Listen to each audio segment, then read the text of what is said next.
I don't wanna waste a minute. Don't know many plans, wing it. If you got a glass, fill it. Cause I need it now. Money is in it. I don't wanna think about it. So if you know the song, sing it. Cause I need it now. Take me to a place where the music's loud. I don't wanna think right now.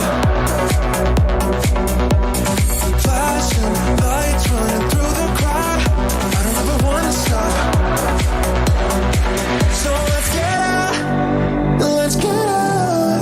I got money in my pocket and I'm about to fucking drop it with you now. With you now. Tear the roof off every building. I know I'll be spending millions with you. Just tell me what you wanna do. So let's get out.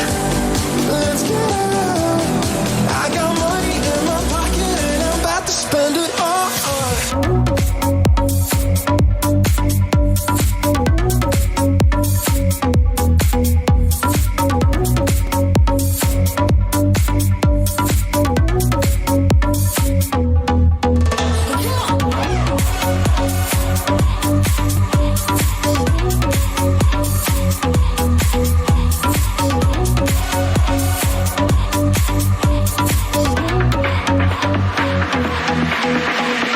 I don't wanna waste a minute.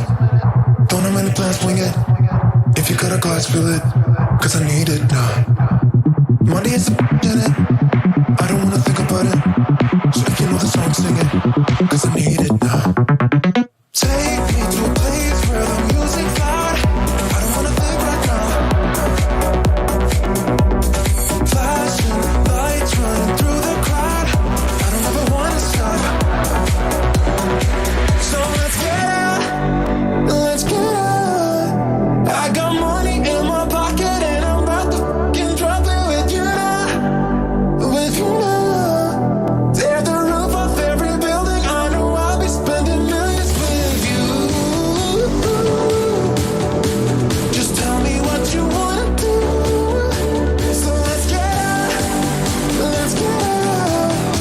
I got money in my pocket and I'm about to spend it all.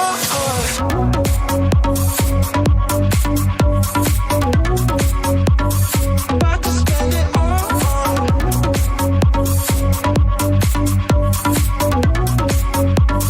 About to spend it all.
LWO1 WeatherNet.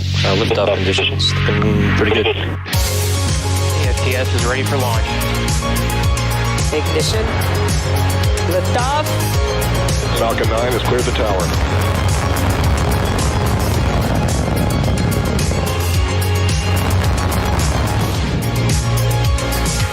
10, 9, 8.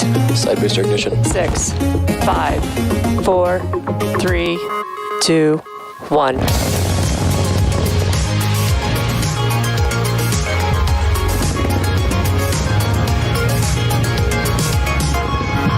Hello, it's Thursday, February 3rd, and you're looking at a live view of Falcon 9 as it awaits its 1:13 p.m. Eastern Time launch from Launch Complex 39A at Kennedy Space Center in Florida.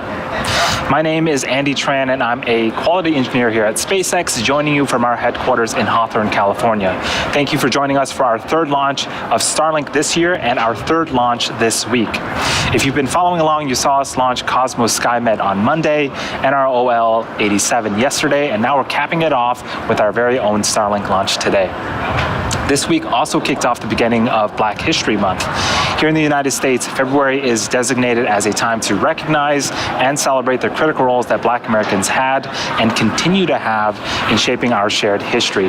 Here at SpaceX, we encourage everyone to use this opportunity to reflect on the ways the STEM and aerospace fields specifically have benefited from the work of Black Americans. Our launch this afternoon will send 49 Starlink satellites into low Earth orbit, which means they will orbit at about 550 kilometers above the Earth.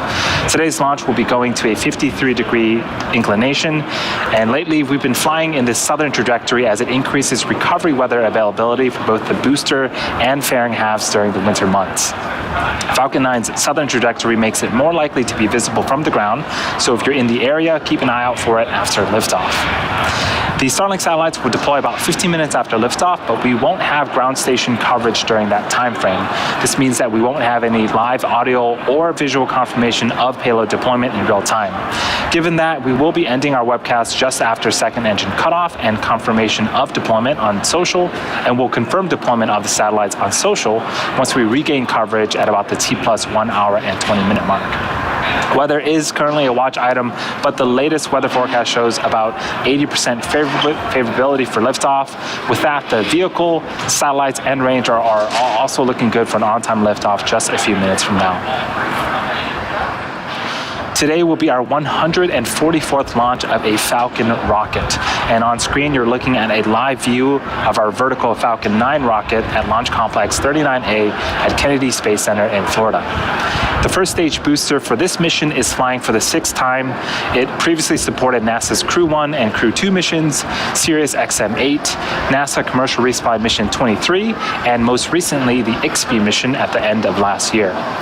That first stage will accelerate the second stage and our Starlink satellites through the Earth's atmosphere and then separate to make its way back down to Earth. There are 9 Merlin 1D engines at the bottom of the first stage, and fun fact, Falcon 9 is named not only after those 9 engines, but also after the Millennium Falcon from Star Wars. When those 9 engines power up, they'll deliver a thrust roughly equal to 7 747 airplanes taking off at the same time. We will be attempting to recover the first stage on our drone ship, a shortfall of Gravitas. You can sort of see it on the right-hand side of your screen if you ignore the water there. We have 3 of these drone ships, each of them equipped with station-keeping engines that allow them to hold position autonomously out in the middle of the ocean.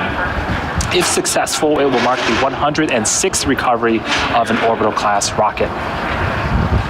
The black ring near the top of the rocket is our carbon fiber inner stage, which is a composite structure that connects the first and second stages and houses the pneumatic pushers that allow the first and second stage to separate during flight. While the vehicle is called Falcon 9, there are actually 10 engines on board. The area above the inner stage is the Falcon 9 second stage, which has a single Merlin vacuum or MVAC engine. Once the 2 stages separate at about 2.5 minutes into the mission, the MVAC engine will ignite and carry the Starlink satellites to a low Earth orbit around the Earth. And lastly, at the very top of the rocket is a large nose cone. This is called the satellite fairing.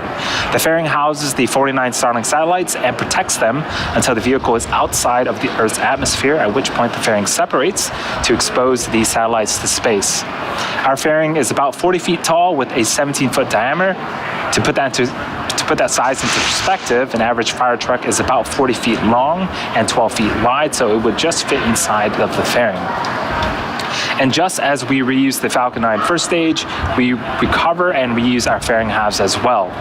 The fairing halves that we're using today are flight proven, and on one half it's going to be its 4th flight, and the other one's going to be its 6th flight. We are planning to attempt to recover these halves using our recovery vessel, Doug, once they return to Earth. Propellants have been loading on the vehicle since the T-minus 35-minute mark. Falcon 9 is a bipropellant vehicle, which means it uses 2 propellants, a fuel and an oxidizer. For Falcon 9, our fuel is a refined form of kerosene known as RP1, and our oxidizer is a super chilled liquid oxygen called LOX. The liquid oxygen is chilled well below its boiling point, so it becomes what we call densified, which means it has a much greater amount of mass per volume, and we can load more of it onto the booster. In addition to its propellants, Falcon 9 also needs an ignition source in order to go. And for that, we use the chemical compound TTAB, or triethylaluminum and triethylborane. When it's fully fueled, Falcon 9 holds just over 1 million pounds of propellant that the vehicle will burn through in less than 3 minutes after liftoff. Currently, fuel is fully loaded on the first stage and second stage. Liquid oxygen is almost done loading on the first stage and should wrap up on the second stage around the T-minus 2-minute mark. And although weather is still a watch item, the latest weather forecast shows we're about 80% favorable for liftoff. Again, the vehicle, satellites, and range are all also looking good for a on-time liftoff just over 6 minutes from now. Roughly half of the world's population, or nearly 3.6 billion people, do not have access to the internet. Last year, the Starlink teams worked closely with the Chilean government to install the first Starlink kits in Latin America. Both the Chilean government and nonprofit Insenia helped identify and connect 6 remote schools that lacked reliable, high-speed internet services. The first Starlink kit in Latin America has been installed in the region of Sotomo Alto, a small fishing community in the south of Chile.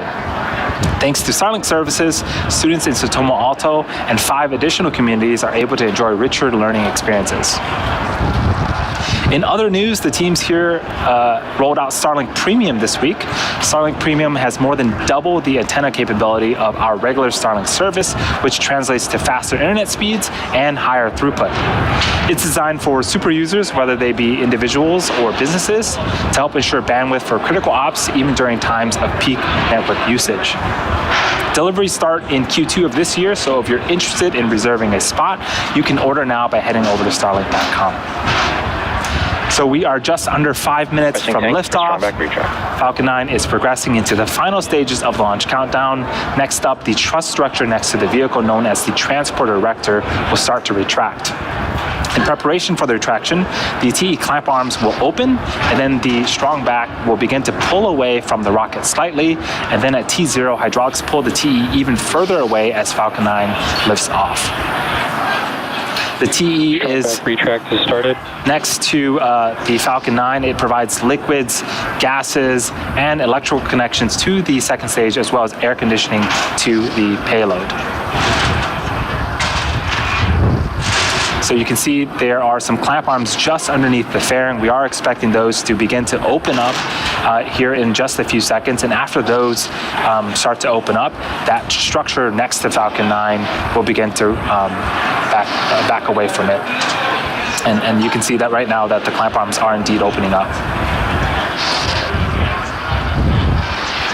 Both the first and second stages should finish loading propellant about a minute apart from each other. The first stage should finish up loading its propellant around the T-minus 3-minute mark, and the second stage around the T-minus 2-minute mark. At 60 seconds, Falcon 9 will be in startup. This means that the rocket's autonomous internal flight computers have taken over the launch countdown, and just inside of T-minus 2 seconds, we light the Merlin 1D engines, and then we are set for liftoff. On screen right now is the view of the fairing, and then the strong back right next to it, you can see, has begun to retract away to its pre-launch position.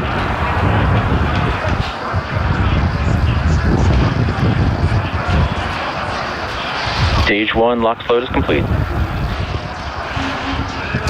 There was the call out for stage 1 LOX load complete. In about a minute, we should hear the call out for stage 2 LOX load complete. The Starlink payload continues to be healthy, and the Falcon 9 team is tracking no issues on the rocket.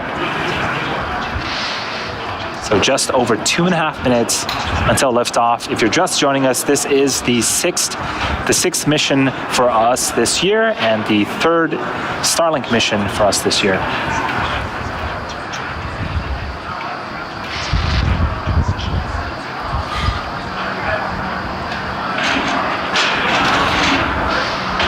So on screen is a view of Falcon 9. That booster is flying for its 6th time today. It's currently stationed at Launch Complex 39A.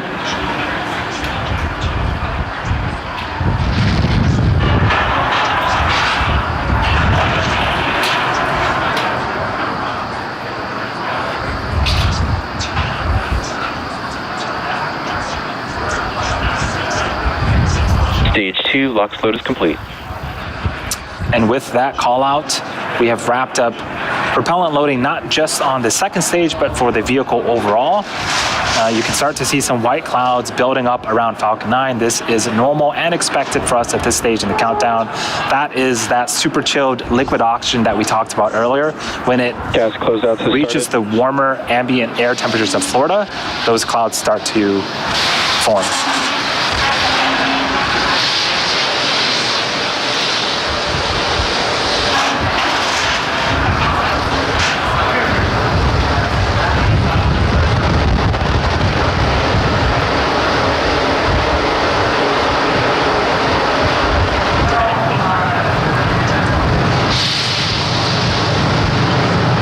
Falcon 9 is in startup.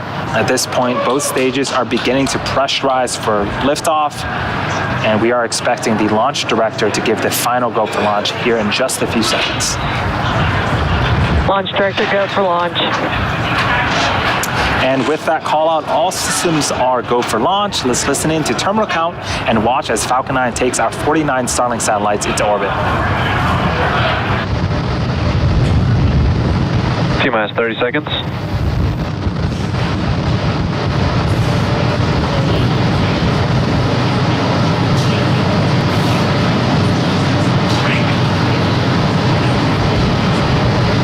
T-minus 15.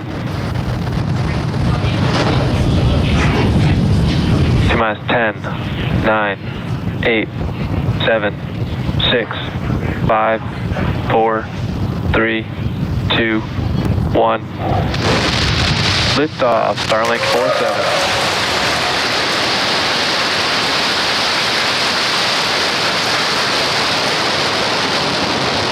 Vehicle is pitching down the range. M1D chamber pressures are nominal.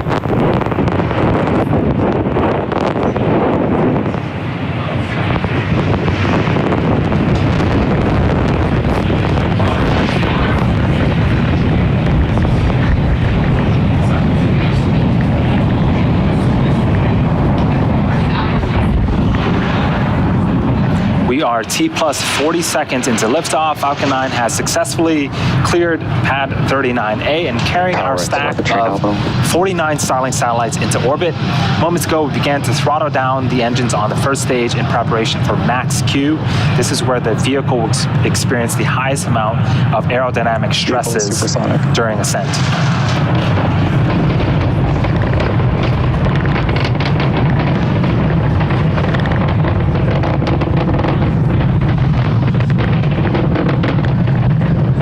Max Q. And there was max Q. We are getting some great views of this daytime liftoff. In about a minute, we have 3 events happening in quick succession. First up is main engine cutoff, also known as MECO, followed by stage separation, and then second engine start 1, also known as SES1. During main engine cutoff, this is where all 9 Merlin engines on the first stage will shut down in order to slow the vehicle down in preparation for stage separation. And back engine chill started. During stage separation, the first and second stages will separate from one another. The first stage will make its way back to our drone ship in the Atlantic Ocean for its landing attempt. And the second stage will continue with the third event, which is second engine start 1. This is where the single Merlin vacuum engine on the second stage will ignite and continue to propel the second stage along with the 49 Starlink satellites into orbit. Those 3 events should be happening here in about 20 seconds.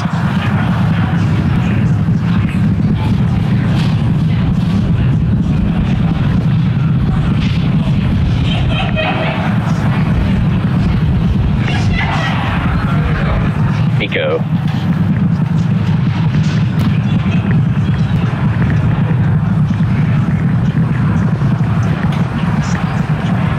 Stage separation confirmed.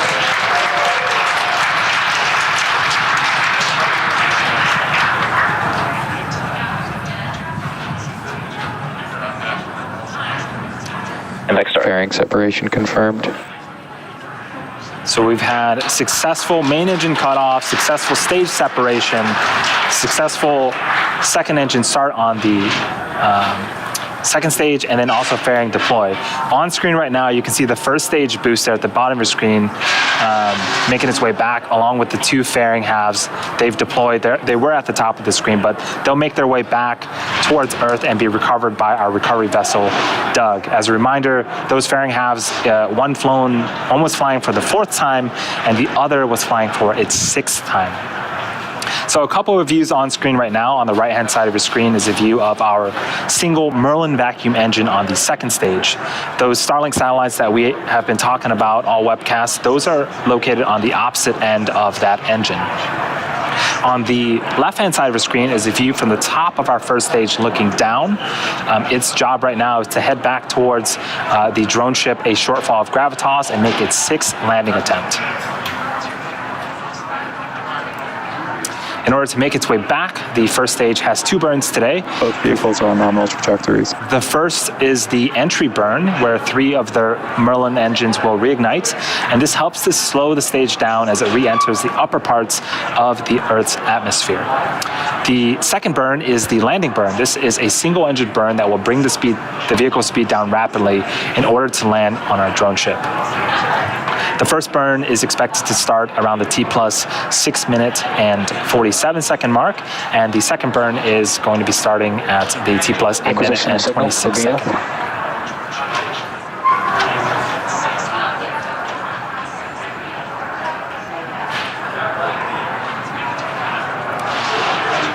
So we are still a few minutes away from the next milestone. The Starlink satellites that we're going to be delivering today, we're going to be delivering them to low Earth orbit, and they'll be operating at about 550 kilometers. Most satellites are at 36,000 kilometers in altitude in geostationary orbit. And when satellites are farther from Earth, the round-trip data time between the user and satellite, known as latency, is much higher, resulting in poor performance for activities such as video calls and online gaming. Starlink satellites operate at over 60 times closer to the Earth than traditional satellites, resulting in much lower latency.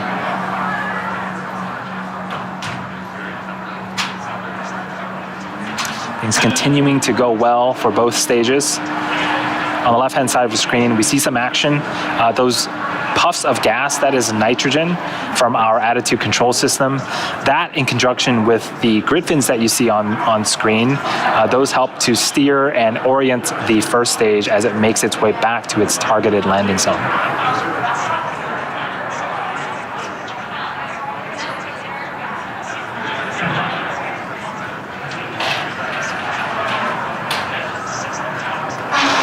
So we are about 20 seconds away from the first of 2 burns on the first stage.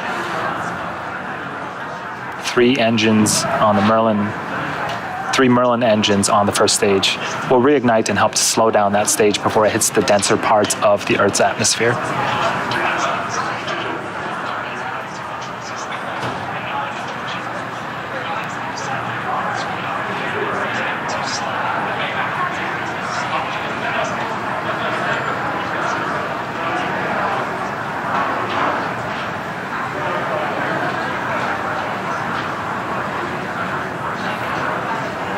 Stage 1 FTS is saved. Stage 1, entry burn startup. And there are those 3 engines that have reignited. This burn is expected to last for about 20 seconds.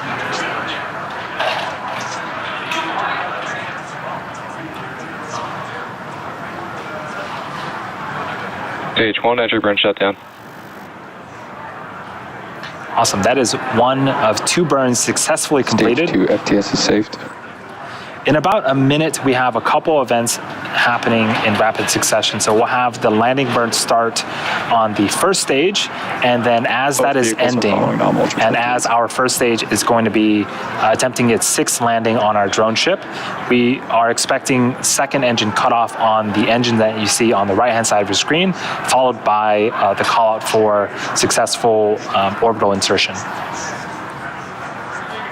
And as a reminder, because we won't have ground station coverage during the time that the Starlink satellites separate today, we will be ending our webcast Stage after 1, we confirm orbit of the second stage, and then we'll confirm deployment on our social media platforms.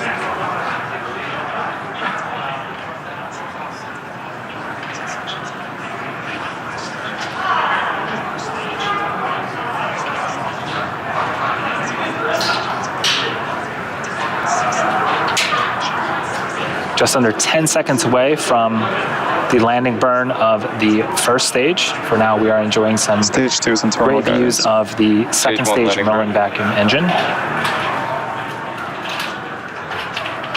So you can see that the drone ship is getting closer, and on the right-hand side of the screen is that drone ship, a shortfall of gravitas.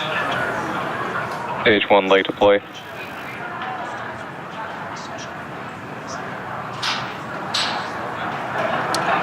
Does look like the video cut out for a little bit. And hearing some cheers here in Hawthorne. And there's visual confirmation that the first stage has landed for the 6th time. And this marks our 106th overall successful recovery of an orbital class rocket. That includes both Falcon 9 and Heavy first stage landings. Good orbit insertion. So during that time, we also got a successful second engine cutoff of the second stage, and you just heard the call out for good orbital insertion. And as previously mentioned, although payload deploy is scheduled to occur around the T+15 minute mark, we won't have ground station coverage to confirm successful deployment until about T+1 hour and 20 minutes. For those of you that are interested, we'll keep the audio-only countdown nets up on our YouTube channel, and then we'll confirm successful payload deployment on our social channels. But that is going to be bringing our webcast to a close today. Thank you to the Range and Federal Aviation Administration for supporting today's mission. And of course, thank you to all of our viewers and all of our Starlink customers using our service at this time. Thanks for joining us for our 3rd and final launch of this week, and we will see you again soon.